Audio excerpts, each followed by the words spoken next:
और उसकी असली ताकत को पहचानने का दिन है, उसके हक पे बात करने का दिन है, उसके क्या राइट्स हैं और वो राइट्स वो कैसे एक्सरसाइज कर सकता है और क्या कुछ बदलाव हुआ है एक ग्राहक के अधिकारों में, एक ग्राहक के तौर पे आप कितने सशक्त हुए हैं, ये सारी बातचीत हम आज यहाँ पर करेंगे। और इसके लिए हमने कुछ खास मेहमानों को आमंत्रित भी किया है। हमारे साथ कार्यक्रम में शामिल हो रही हैं एडिशनल सेक्रेटरी कंज्यूमर अफेयर निधि खरे, सुप्रीम कोर्ट के वरिष्ठ वकील विराग गुप्ता और कंज्यूमर लॉयर रेखा अग्रवाल। आप सभी का बहुत बहुत स्वागत है। तो निधि जी, आपसे हमने तब भी बातचीत की थी जब उपभोक्ता संरक्षण अधिनियम 2019 और उसके प्रावधान आए थे, और वक्त वक्त पर आप वक्त निकालती हैं, तो इसके लिए आपका धन्यवाद। क्योंकि कंज्यूमर के लिए जो कानून बन रहे हैं, जिन जो नियम बन रहे हैं, उनमें जो भागीदार हैं, अगर हम उनसे सीधे बात कर पाए तो इससे बेहतर और क्या। तो आज एक बड़ा सवाल ये उठता है मैम कि जैसा मैंने कहा 2019 में पूरे कानून को ही बदला गया, उसमें कई बड़े बदलाव किए गए। आज हम उससे जब 2-3 साल आगे आ गए हैं तो ये बात करना लाजमी है कि उसका इम्प्लीमेंटेशन किस लेवल पे हुआ है। फॉर एग्जांपल CCPA बनना था, CDRC बननी थी, कंज्यूमर प्रोटेक्शन अथॉरिटी हो गई, या जो कमीशन बनने थे जिला और राज्य स्तर पर, वो इस वक्त क्या है उनकी स्थापना की स्थिति, किस तरह से काम कर रहे हैं, और अगर कोई डेटा आप शेयर कर पाएं तो बहुत ही अच्छी बात है कि जिस उद्देश्य के साथ उनको बनाने की बात रखी गई थी, क्या उसमें हम आगे बढ़ पाए हैं? सबसे पहले मैं आपके माध्यम से सभी दर्शकों को, जो सभी उपभोक्ता हैं, उनको आज अंतर्राष्ट्रीय उपभोक्ता अधिकार दिवस की बधाइयां देना चाहती हूँ। आपने बिल्कुल सही कहा कि कंज्यूमर प्रोटेक्शन एक्ट 2019 के अंतर्गत जो प्रावधान किए गए थे, उनमें से बहुत सारी उपलब्धियां हासिल हुई हैं। जैसे कि आप ये देख सकते हैं कि हमारे पास जो कंज्यूमर कंप्लेंट्स रजिस्टर होते थे कंज्यूमर कमीशंस में, उनका डिस्पोजल बढ़ा है।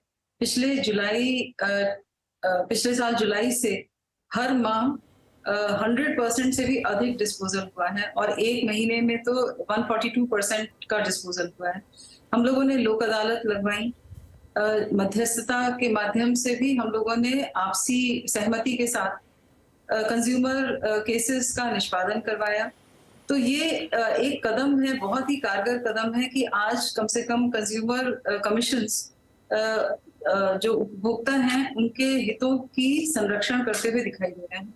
जी निधि जी, क्या एक डेटा या एक जानकारी आप हमें और दे पाएंगी कि आप कह रहे हैं कई जगह 100% तो कई जगह 100% प्लस में शिकायतों का निपटान हो रहा है। किस तादाद में शिकायतें आ रही हैं? जितना कि आप लोगों ने शिकायत करने को सरल बनाया, इनफैक्ट अब तो व्हाट्सएप पे भी शिकायत शुरू हो गई है, क्या उस लिहाज से लोग शिकायतें भेज रहे हैं? और ये किस कैटेगरी में सबसे ज्यादा है? मैं जानना चाहता हूँ, क्या ऑनलाइन, क्योंकि आजकल शॉपिंग बहुत बढ़ गई है, वहां पर लोगों की शिकायत है, या कन्वेंशनल शॉपिंग को लेकर शिकायत ज्यादा है?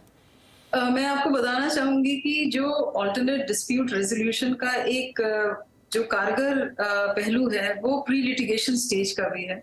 और इस प्री लिटिगेशन स्टेज पे नेशनल कंज्यूमर हेल्पलाइन की स्थापना की गई 1915 के अंतर्गत। अब बहुत आसानी से, सुविधाजनक तरीके से, चाहे दिन चाहे रात, किसी भी समय कंज्यूमर्स अपनी शिकायतों को दर्ज करा सकते हैं।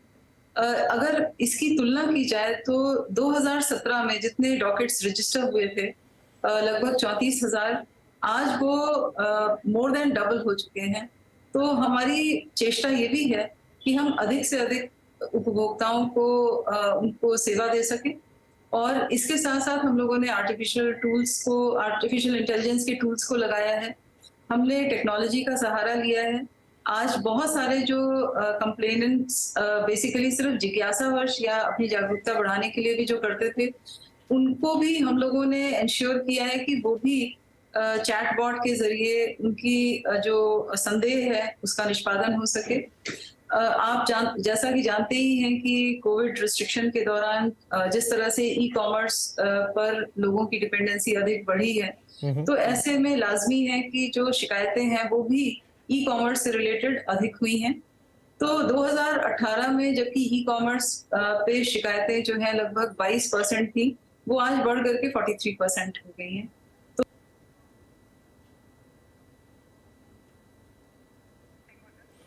जी, शायद थोड़ा वहाँ पर लाइन में इशू हुआ, लेकिन शायद वो अपनी बात उन्होंने पूरी रख दी। रेखा जी, तो अब सरकार, क्योंकि निधि जी सरकार का प्रतिनिधित्व कर रही है यहाँ पे और वो बता रही हैं कि किस तरीके से जो चाहे तो सीसीपीए बना या सीडीआरसी बना या जो 2019 का नया कानून है वो कैसे इम्प्लीमेंट हो रहा है, और कई जगह शिकायतों के निपटान का उनके हिसाब से लेवल ये है कि वो 100% प्लस में जा रही है। अब आप चूंकि एक कंज्यूमर लॉयर हैं, लोग आपके पास वो शिकायतें लेके पहुंचते हैं, आपके जरिए अपने केसेस लड़ते हैं, आपसे चीजें समझते हैं। क्या जमीन पर भी ये चीजें रिफ्लेक्ट हो रही कि कंज्यूमर को अपनी शिकायत पहुंचाना और उनका निपटान करवाना पहले के मुकाबले अब आसान हो गया है? मैं इसका जवाब हाँ में भी दूंगी और ना में भी दूंगी, अगर आप वास्तविकता की बात करते हैं तो। क्योंकि कुछ चीजें कागजों में बहुत अच्छी लगती हैं, पर एक वकील होने के नाते, क्योंकि मैं बिल्कुल ग्राउंड लेवल के ऊपर क्लाइंट्स के साथ डील करती हूँ, उन उपभोक्ताओं के साथ मेरा रोज का मिलना जुलना होता है जो परेशानियों में से गुजर रहे होते हैं। जो अभी भी जो डिस्पोजल का जो रेट है कंज्यूमर कोर्ट्स का, नए कानून के बावजूद, 2019 के कानून के बावजूद, और जो central consumer protection act authority बन गई है, सीडीआरसी भी बन गया है, उसके बावजूद जो आम व्यक्ति जो है उनको इनके बारे में बहुत ज्यादा जानकारी नहीं है। भले सरकार ने जो एक मुहिम चला रखी है जागो ग्राहक जागो, और उसके बारे में बहुत ज्यादा विज्ञापन भी होता है अखबारों के अंदर, परंतु मुझे जो एक ऐसा लगता है कि आम व्यक्ति को इसके बारे में ज्यादा नहीं मालूम होता है, और परेशानी होने के बाद में वो किसी वकील के पास ही जाता है। और जो वकील है, जब वो कंज्यूमर कोर्ट के अंदर जब अपना केस उसका दर्ज करता है, तो जितने जो गाइडलाइंस दे रखी है कानून के तहत, उसके बावजूद कोर्ट्स के अंदर समय बहुत लगता है। शायद इसलिए समय बहुत लगता है क्योंकि इतनी बड़ी हमारी जनसंख्या है देश की, और जब जैसे जैसे लोग जागरूक हो रहे हैं, अपने अधिकारों को क्लेम करते हैं, आजकल कोई भी व्यक्ति अपने अधिकारों के ऊपर सो नहीं जाता है कि चलो मेरा नुकसान हुआ तो कोई बात नहीं, चलो पैसा गया तो गया, अगर मेरे को सेवाओं में कमी मिली या कुछ वस्तुओं में कमी मिली, तो आजकल लोग अपने अधिकारों को क्लेम करना जानते हैं, उनको इन्फोर्स करना जानते हैं। और इसकी वजह से मुझे लगता है कि सिर्फ बड़े शहरों में नहीं, छोटे शहरों में भी हर जगह पर जो है जागरूकता की वजह से लोग आजकल कोर्ट में बहुत केसेस फाइल करते हैं, और उसकी वजह से जो जमीनी स्तर के ऊपर अभी भी समय बहुत लगता है कोर्ट के अंदर केस को कोर्ट का फाइनल डिसीजन आने के अंदर। और अगर ये शहरों के अंदर अगर ये हाल है, तो मैं छोटे शहरों के अंदर, बड़े शहरों में अगर ये हाल है, तो छोटे शहरों में क्या हाल होगा, जहां पर शायद जो है वो जो केसेस को इतना सीरियसली शायद नहीं लिया जाता, जितना कि मुझे लगता है कि अवेयरनेस जो है बड़े शहरों की कोर्ट्स के अंदर है, कंज्यूमर ट्रिब्यूनल्स के अंदर है। तो मैं यही कहूंगी कि अभी भी मुझे एक वकील होने के बावजूद, कंज्यूमर कोर्ट की वकील होने के बावजूद, कई बार मुझे अपने क्लाइंट्स के जो चेहरे के ऊपर उदासीनता देखती हूँ या परेशानी देखती हूँ, उससे मैं भी मायूस हो जाती हूँ। पर फिर भी हालात इतने बुरे भी नहीं हैं, और कई बार जो है जो ऑल्टरनेट डिस्प्यूट रेजोल्यूशन सिस्टम्स हैं, जो एडीआर की बात निधि मैडम ने भी करी, तो आजकल लोग मीडिएशन के जरिए भी अपने केसेस को सॉल्व करने की कोशिश करते हैं, और वाकई में मीडिएशन के थ्रू, मध्यस्थता के थ्रू जो फैसला हो जाता है, जो निर्णय हो जाता है, वो ऐसा फैसला होता है जो दोनों पार्टीज को सूट करता है और जिसकी आगे अपील भी नहीं होती है। तो इसलिए मध्यस्थता के जरिए आजकल बहुत ज्यादा केसेस का सोल्यूशन जो हो रहा है, भले कोर्ट के अंदर समय लग रहा हो। ठीक है, ये एक अच्छी चीज है। तो